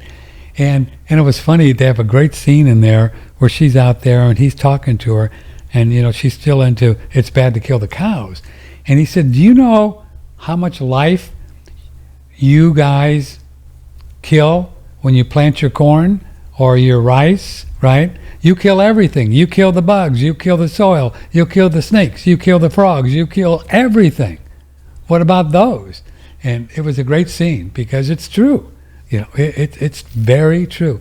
The fellow who wrote it, I don't know, you probably know this, look it up. He's a brilliant writer. He's written a lot of good stuff. I'll look up his name and let you know. A lot of good stuff. Anyway, that's called Yellowstone. If you ever get tired of Russian movies, you can always watch that. I think you'd enjoy it. Okay, we got to do a commercial or two. Adam Bergstrom, we have 45 minutes to go, near, give or take a little bit. So if you'd like to join the show, always fun talking to Adam. SolarTiming.com is where you can go and buy his book. He has so many ebooks it's against the law, but he doesn't care. He lives in California. So if you would like to get something that's really, really good for you, I have a little special deal going on right now on a Relax Far infrared sauna. We sell them day to day for the best price ever, $1,295, and the retail cost is about $1,500. That's what they'd like us to sell it for, but I don't know. I don't need to make that much commission. So we sell them for $12.95. They allow us to do that because we don't print it in print. As long as we just do the sale over the air, and then you email me, and we don't put it in print. It's nowhere on our website. We sell it for $12.95 from day to day. Pretty cool. Email me, Patrick at oneradionetwork.com. But we thought it'd be fun to do something special for August as we jump into fall, or fall into fall, when a lot of people will be buying more saunas, because as soon as it starts to cool off, everybody wants a sauna. So we thought we'd let you get ahead of the game, get one now, and we're doing it for $100 less. So if you email me the next 2 weeks, you get one for $1,195, and that's delivered lower 48 1195. Just email me and I'll give you the price. And here's a little bit on the sauna from a fellow in Europe who's pretty cool. Previously with Dr. Thomas Rau, the Pericles Medical Clinic in Switzerland. Their specialty is detoxification. We asked him about far infrared saunas. The far infrared sauna goes much deeper into the skin subcutaneously. It has its maximum about 4 to 5 centimeters below the skin surface. You've actually measured materials in the sweat, and you've proven this. Yes, the patients after a week doing this every day, half an hour or 45 minutes, they react quite much with sweat. Then you can collect this sweat, then you measure this, and then you find how much they detoxify with the heavy metals. It's really amazing. These are great units. I've had mine 4 or 5 years now. Well, that's about 5 years ago when I did the commercial. I've been doing the saunas regularly for, I don't know how long now. It's crazy how long. Probably every day for 5 years maybe. I mean, very rarely miss. I love them, and there's so many good things that go on, like not only in your sweat, but they've actually measured it so you can do a urine test, and they give you a little thing, ETDA or something like that. Adam would know, and it helps you to detox more heavy metals and measure the mercury and lead and stuff in your urine, and then you see how much stuff comes out in your urine. Then you go in the sauna for 30 minutes and you measure it again, and more stuff comes out. Hello? That's pretty cool. So we're doing so much in the sauna, about 3 major, more than that, but we're detoxing in the skin. We're detoxing in, obviously, through the urine, through the kidneys. Probably more stuff comes out in the feces. I've never seen any tests looking at that. That'd be fun. And then all the things that go on with the heart, the circulatory system, the entire blood vessels that Rhonda Patrick has gone through, and we have that video on the sauna page on One Radio Network. So some really cool things go on. When you're in a sauna, it's almost like you've been exercising for 30 minutes. You know, your pulse goes from like 60 to 80 or 90. You sweat, and it's just like you've been running around like a crazy man for 20 minutes. So good things happen to your heart, blood vessels, arteries, everything when you're in these saunas. So that's probably why cultures have used saunas forever. Then the infrared saunas are new and different technology. That's a step up above, I believe, a sweat lodge, even though spiritually the hot rocks in a tent is pretty cool if you do it with Indians, and they've got some good spiritual things going on. But the infrared technology goes deeper, and ours is made in a medical university in Taiwan. So if China doesn't take over Taiwan and do something to them, I guess we'll still have the saunas. Never thought of that. But and low EMFs, so it's a great unit. Just email me if you'd like to get one.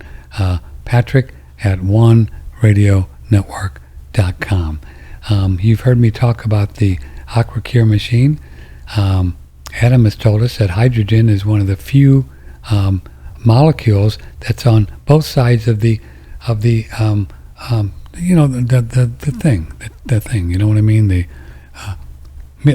What do they call it? Periodic table. Hydrogen's on both sides. This conversation goes back 7 years with Dr. Patrick Flanagan. Listen.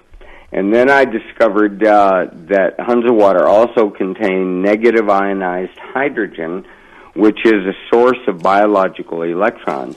When we're young, We have enzymes in our body called dehydrogenase, and the purpose of dehydrogenase is to lift off hydrogen ions from foods we eat, and their purpose is to create NADH, which is a chemical that acts as a shuttle in the mitochondria for producing all the energy in our body, adenosine triphosphate. And when people take this, it causes DNA repair. It heals the body from all kinds of oxygen-free radicals. It also helps the body recover from damage from radiation. Well, we certainly want some of this stuff, right? Check out our Aqua Cure machine. Aqua Cure machine on OneRadioNetwork.com. Yeah, check it out. And right now it is, whoops, I lost my earphone. Right now it's 20% off. Use promo code OneRadio.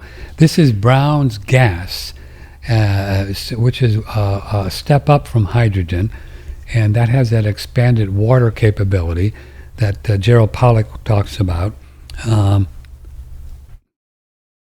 So this is better, faster, slicker than a regular hydrogen machine. Ours is Brown's gas machine, and it has safety features which virtually none of the other ones do. And you want to have the safety features because hydrogen is a very powerful molecule. I mean, hydrogen bombs and hydrogen buses and hydrogen cars. And me thinks, not that I know anything, but I think that hydrogen is going to be the energy source of the future. I think this is what we're going to do, and also nuclear. I think that's where we're going. Whatever. I just think that's what it's going to do. So invest in hydrogen or something. Invest in your own health with a 20% discount, promo code OneRadio. Lifetime warranty. Lifetime warranty.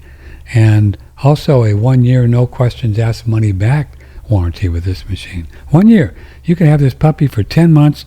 Email George, say, man, you're crazy. This thing doesn't do anything. And he'll send you your money back. You send him the machine back. Seriously. I think he's had like 1 or 2. Once you got breathing it and drinking the water, you'll feel better. You'll feel... I've been doing mine like 3 years now. So check it out. It's a wonderful tool. Hydrogen Brown's gas machine. Promo code OneRadio for 20% off right now on OneRadioNetwork.com. I got to get Adam's thing up here and do it again. From the Hill Country in Texas, this is OneRadioNetwork.com. Adam Bergstrom, you like hydrogen stuff, don't you? You told me it's pretty good, and you like that. Oh, that's the both sides of the both sides of the periodic table, right? Move it back a little bit so you can see. Hydrogen is up in the top 2 corners, right? Both corners. It is above lithium on one side and fluorine on the other. 2 of the most active elements, and it helps them work. It works in the iodine series, and it works in the lithium series as well. Yeah. So it's the only element that can do that, and it is its own opposite. It has both a positive and a negative charge. You'll see helium on the top there with it, but helium is an unsociable gas. It doesn't combine with anything. So you have to have hydrogen with hydrogen, and you always match one side of the table with the other, and hydrogen matches itself. That's crazy. So it's transgender. Oh, just kidding. No, it's just... Yeah, it is. It's an LBGT thing. And this is a great one that you said was a good study that you liked. You saw it was a long-term and daily use of molecular hydrogen induces reprogramming of liver metabolism in rats by modulating NADP, NADPH redox pathways. I sent this to you, and they were making the argument, or the study in scientific reports, that hydrogen actually helps with fatty liver and gunky liver disease. And you thought it was a pretty good study. It's very important. Yep. Hydrogen, it's in water, it's in all kinds of things. It basically is necessary for life. Our stomach acid depends on it. So many things depend on it that it's just amazing. It's good stuff. And the universe basically started with hydrogen. With hydrogen, yeah. In one of my spiritual books in Eckankar, Rebazar Tar's spiritual master was talking to Paul Twitchell, And he said in the book, it was called Dialogues with the Masters, he says that the first manifestation of divine spirit, or what we call the Ek, is hydrogen. Isn't that interesting? The first manifestation of God in physical is hydrogen. That's why it's number one. That's why it's number one. Wow. Helium is number two. Maybe like Avis, they try harder, but hydrogen still is number one. So this fellow I was talking about who wrote Yellowstone, his name is Taylor Sheridan. I don't know if you've heard of him, but Yellowstone, he also did 1883. That's another series where it was the Yellowstone family before they came to out west, wherever Yellowstone is. I guess it's Montana or one of those. And a really cool series about families that are going across the country in wagon trains and what they went through to get there. Taylor Sheridan also wrote a movie and produced Wind River, one of my all-time favorite movies anywhere. If you ever get a chance to watch it, Wind River, it's really cool. And who's the guy that is in that thing is Jeremy Renner. You know Jeremy? You don't know? No. Do you know Jeremy Renner? Yeah, he's really a wonderful actor, Jeremy Renner. And Taylor Sheridan also wrote you can tell I'm such a film geek, he also wrote a thing called Mayor of Kingstown, which is a terrific show, and Hell or High Water, which is a great Texas. This guy's really good. This Taylor Sheridan man, he's on top of it, and he's got Landman, which is in production. I wonder what that's about. That looks good. So, Wind River. Yeah, I'm behind. Since what was the name of the place where you would get movies in disc back in the day? Can't even think of the name of it anymore. Blockbuster. Yeah, right? Blockbusters. Yeah. I had a card for a movie a day, and you would get premiums from that. They don't expect a person to show up every day. Well, for a year or two, I showed up every day for a movie.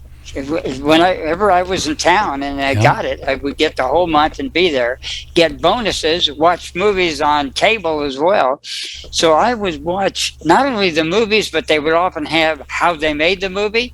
Yeah. And that was fascinating to me, just to watch how the cameraman's perspective or the actor's perspective or whatever. And we had remember a little blue Blockbuster card? It was blue, right? And with yellow letters. And I mean, just... And that's when that was some VCR days too, right? When you got the clunky old VCRs. Yep, back in the day. And then I actually got when I moved to Kilgore, Texas, I got banned from both movie places, Blockbusters. Why'd they ban you? I got mad at the manager and I used the F word, and he said, "I'm calling the police," and they banned me. And then the local one. I watched so many movies out of the local one that I would bring them back occasionally because they were bad. They blamed me and banned me from there. So finally a third video store came in and everything worked out. And then eventually the manager of Blockbusters changed, and so I went back there. A couple of people have Yellowstone in the subject. Let's see what they're saying. Did you know that parts of Yellowstone was filmed on the infamous 4 Sixes Ranch, whom China just bought lock, stock, and barrel, buildings, horses, and cattle? Wow. Where's the 4 Sixes Ranch? Oh, yeah, that was in the show. I think that's in Texas, 4 Sixes, isn't it? China just bought it? Man, these rascals. They do that. Taylor Sheridan creates movies to support his horse habit. He's a horseman. Yeah, he's a real horseman. He really is. I want to meet this guy someday, man. I think he lives in Texas, too, Taylor Sheridan. I just love his writing. He's just a wonderful writer. Oh, I got a little film thing I thought it would be mentioned. I think this is interesting. Could be interesting. You know, you and I, we talk about anything. Being a film geek, I watch a lot of stuff just involved with films. Like you say, camera, how it works, the lighting, the sound, production, everything. Just learning. I'm just fascinated by the whole thing because this is what I'm going to do when I grow up, is produce movies, right? So, and write them and produce them. So I came across a show that I've seen before called the Actors Studio. I don't know if you've ever seen this. It's a Bravo thing that I think NBC just bought. The interviewer is this elderly fellow. He's got a little beard, and he's really into acting. And they have the Actors Studio right in New York, and they teach kids how to act. And really geeky film people. They're really good. So the other day I watched an hour and a half with Tom Cruise, and they just filmed it. And then yesterday I watched an hour and a half with John Travolta, right? And they're both Scientologists. And I've got to tell you, no matter what's going on in the Scientology world, which they get a lot of bad press, and they've done documentaries on how they're crazy, and they probably are up there at the top, as religions always do. I have to tell you that Cruise and Travolta both, in this interview, and this was a quiet hour and a half, boom, they're two of the most intelligent, aware, settled, talented,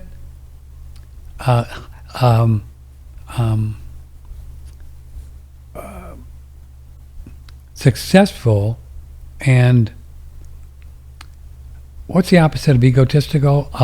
Humble and generous people I've ever met. These guys are really cool, both of them, deep down in the heart of Texas. I mean, you listen to them and the way they responded and talked, and their life and how they care about the people, and they're honest because they are right there. And it was pretty interesting. So, I'm not a Scientologist. I don't know anything about it. But L. Ron Hubbard must have had something going on because, they really understand, Cruise and Travolta both, about the how mind, body. They do, because they do, and the way they act and their whole craft. Cruise will spend a year just researching a character, and Travolta too. A year. That's why he's a billionaire. That's why he's a billionaire, and why, his latest movie is $1.25 billion. The latest movie, The Top Gun. Wow. Yeah. Wow. Can you imagine 1.2 billion in a month? Yeah, I admire them both. Cruise, particularly, he will take a part that makes money, and he knows it's not really that good a script, so that he can go and take another movie, because he's been in a lot of like Eyes Wide Shut. Yeah, and what was the one about Magnolias where the frogs rained out it's called of the Magnolia. sky? It was a great movie, Magnolia. Great movie. Phew. And Travolta is just excellent from the time of his rerun with what was it? Welcome Back, Kotter, and Welcome Back, Kotter. Yeah. From way back then. Yeah, he's really very good, and he's a pilot. He flies. Yeah. He has. I guess he still lives at a house with an airport. And didn't he live in Dripping Springs for a while? I believe he's got a runway about 20 miles from here. Evidently, he had something going on in Austin that he wanted to fly into Dripping Springs and go to Austin. I don't know if he still got that, but he's really a sweet guy, a very interesting.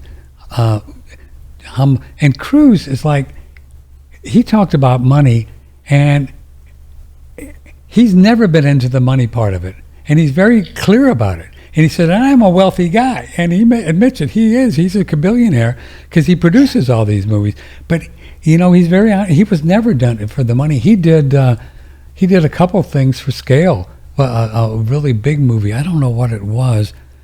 One of these movies that he really wanted to do it. I think it was The Color of Money with Paul Newman. I think he did that for scale, which is like whatever, $500 a week or something. Wow. Yeah, really interesting guy. He's cool quite guy. a stunt man too. He does all of his own stuff. Do you know that he flew every one of those airplanes in this latest movie? And he designed all of these cameras, so he didn't do any CGI. He didn't do any computers, which is what they all do. They're all filmed, really filmed, and his cast was in these jets too, and they had to learn how to be in the jet and not throw up, and they all threw up. And really interesting. He's a cool guy, you know. He's just there's no doubt about it.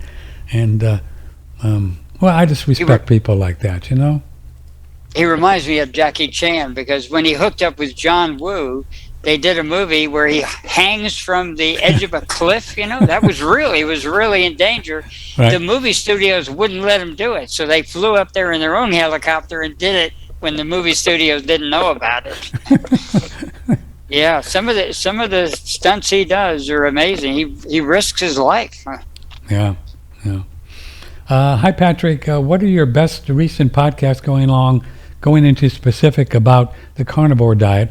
I'm really interested in hearing your history with it and how more of the day-to-day details you have. Thank you for your great content. You're welcome. I won't do a lot of it here. I'll do it on Friday, day after tomorrow. We'll dig into it more, but I can just give you a few. Robert Kiltz is a good one. Dr. Al Denenberg. We've recently done, what are some of the other ones? CYVES, that fellow. He's from South Africa. He's actually a PhD in liver. How about a PhD in liver? Did you see that? He was a liver transplant. See, this guy knows what the PhD is, what the liver is. Kate Kavanaugh yesterday. Let's see. Ray Peat eats. He's not eating vegetables right now. So that's with the carnivore people. What else? Ivor Cummins. Eat Rich, Live Long. He's really into fat. He's got so much research into the benefits of fat. He's out of Ireland. Robert CYWES. So those are the latest ones. Al Dannenberg, Robert Kiltz. So, you know, those are the ones we've done recently on the carnivore thing. So look on our BitChute page, or also on One Radio Network, and we'll talk more about it. I'm having some excellent fun times with it. Boy, I'm eating a lot of eggs, Adam. Whoa. I mean, I had, I think, 4 eggs this morning. I'm eating a lot of eggs. We have 2 a night. Do you? Yeah, every night. Did you hear Ray Peat? What did he say about eggs, that when you eat them at night, they lower your blood sugar? Did you hear him say that? I did. What did you think? What do you think about that? Yeah. You know, things like that fats and proteins can lower blood sugar. So also, when you eat whole sugars like in sucrose, you don't hear about you hear a glucose spike. You don't hear about a fructose spike. So if you eat carbohydrates, if they're combined with a fat or something, they don't have a reaction. And if you cook your carbohydrates or dextrinize them like I do into simple sugars, I take the glucose and break it down to a high octane fuel. So dextrinization is very important. If I don't eat it raw, I usually eat it dextrinized. And Ray Peat he still thinks to this day that potatoes are a really good thing, right? He's a potato guy. For what it's I've worth. been eating potatoes all my life. All your life, yeah. Even especially when I was a complete vegetarian for 14 years, potatoes were it. But I had to have butter. See, I couldn't be a vegan because a potato without a butter is some kind of a crime. Oh, it's like culinary crime. Potatoes without a butter is like, I don't know, sex without kissing or something. I don't know what potato without butter. I mean, what's that about? How could you possibly exist without that? I make sure I have fat. Now, when I first went solar, I had a big appetite. I would sometimes go to House of Pies and order 3 plates, and each one would have 3 eggs on it, and hash browns and whatever. And I would eat 9 eggs at night, and then I would have 3 pieces of sweet potato pie, which is made out of the sweet potato, another nighttime food. My appetite's diminished quite a bit since then. That would be almost 4 days food for me now. I don't eat that much now. We went to a restaurant with some friends a couple of weeks ago, and I had a steak, you know. It was a great restaurant. It had all these different foods. And I just told them to bring me a whole bunch of butter on the side. And they brought me some. I said, no, a whole bunch. So they went back, and I just put butter all over that puppy, and that's what I ate. And boy, was it good. It was really, really good. You know, we put Ray Peat's, and it's about potatoes, as long as we're on potatoes in the time we have left, we put it up on BitChute and had all kinds of people kind of chime in. Let's see what they say. Maybe we could talk about some of these comments. It has nothing to do with meat or vegetables and fruits, writes Highlander, but rather with acidity content of the food. Acid destroys cells in the form of oxidations, and that is why we have to know how to consume alkaline-based diet to be healthy. You agree with that? Completely disagree. I know. It's exactly the opposite. That's why. If you look at an alkali, it's an oxidizer. What is an acid? It's reductive. It actually is an antioxidant. So they've got that totally reversed. They got that totally wrong. Of course, I have a book called Acidify or Die. Acidify or Die. Yeah. So I wrote back to him and I said, I believe in 40 years the acid-alkaline thing is misunderstood, especially when it comes to the idea that alkaline is good and acid is bad, is what I responded to him. I think that was close, right? You know, we need both. What acidity does is build. But if you build too much, you get a table. You get something solid you can't use. No. Alkaline breaks down, and then you get a puddle. Well, you can't use a puddle either. We are a colloid. The table combines with the water making flexible flesh, and then we have tissue. Tis you, and then you can walk around with it. Tis you, yeah. So I wrote go ahead. Acidify or Die as kind of a rebuttal of alkalize or die, because we need both. We need to be breaking down to be flexible, and we need the acidity to grow, to live. So I'll go back and I'll add that to the response and invite him to go to solartiming.com and purchase Acidify and Die and maybe broaden his horizons a little bit. Okay. Somebody else wrote on the Ray Peat BitChute comments, potato is a hybrid root that has too much starch that causes mucus in your body, blocking the flow of blood from delivering nutrients to our cells. Starches, as you may already know, is sticky stuff, even used as glue and admixture in many potatoes today. Never makes me blow my nose, and I've been eating potatoes for years and years and years. Vibrant Gal was raised in Hungary. What do they eat there? Lots of potatoes, all kinds of potatoes. You can imagine any type of potatoes, they ate it. And same thing here. I was raised as a child on baked potatoes, mashed potatoes, all kinds of potatoes, always with butter. Yeah. And in primitive societies, the so-called cannibal Maori, they mostly ate root vegetables. And so did New Guinea. They had about 60 or 70 types.